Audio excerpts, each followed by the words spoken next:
Elbow lever looks simple, but every beginner quickly realizes it's full of hidden mechanics. Not strength, not flexibility, but tiny details that change everything. These are the 5 truths nobody tells beginners, but once you feel them, elbow lever becomes much more predictable. Truth 1. The elbows don't hold you up. Most beginners try to push with their elbows as if the elbows are supposed to lift the body. But the elbow lever doesn't work like a press. The elbows aren't a force, they're a wedge.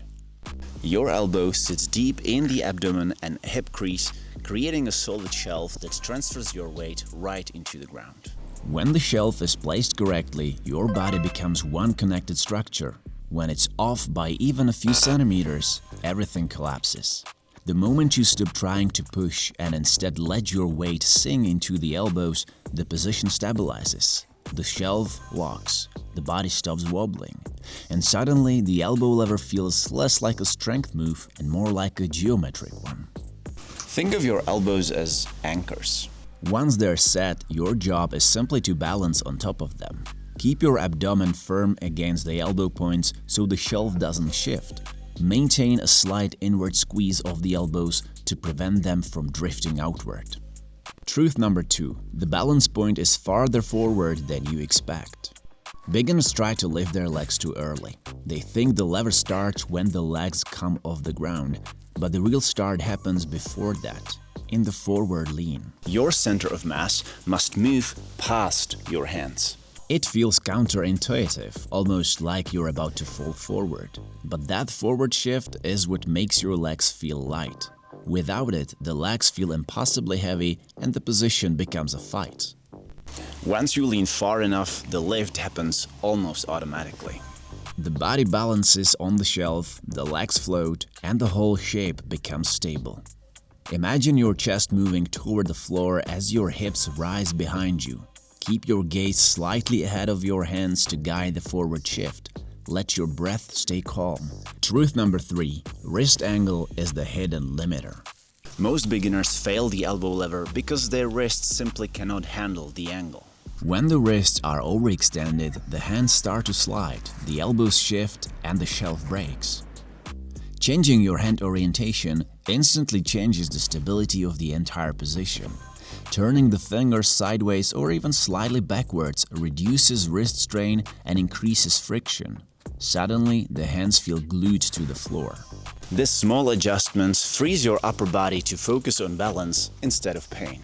It's one of the simplest fixes a lot of people simply forget about. Spread your fingers wide so that you increase surface area and your grip. Press through the fingertips as much as the palm to create active tension. Keep a micro bend in the elbows so the wrist angle doesn't become extreme. Truth number 4. Shoulder protraction creates real stability. The elbow lever is secretly a scapula skill. If your shoulders aren't protracted and slightly depressed, your torso sinks, your elbows slip, and the shelf collapses. Strong serratus engagement turns your upper body into a single rigid unit. It locks the torso, stabilizes the shelf, and prevents the elbows from shifting under pressure. When the shoulders round forward, the entire position becomes more predictable. You stop wobbling, you stop sinking, you start floating. Think of pushing the ground away with your shoulders but not your arms. Keep your upper back slightly rounded to maintain tension. Avoid letting the chest drop. A lifted chest breaks the chain of stability. Truth number 5. The core doesn't lift your legs. Beginners try to crunch their legs up, thinking the core is responsible for lifting.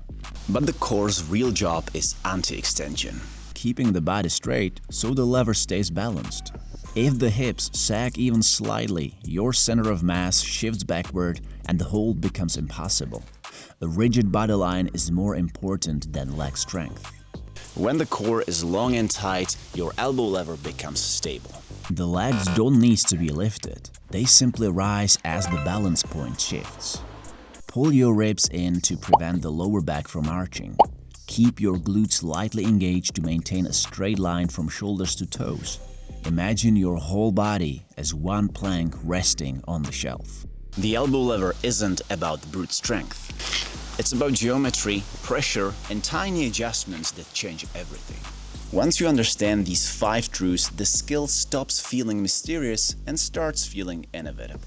If you enjoyed this video, please like and subscribe to my channel and let me know down in the comments what part of the elbow lever is the most difficult for you. Good luck, and I hope to see you in the next one. Bye!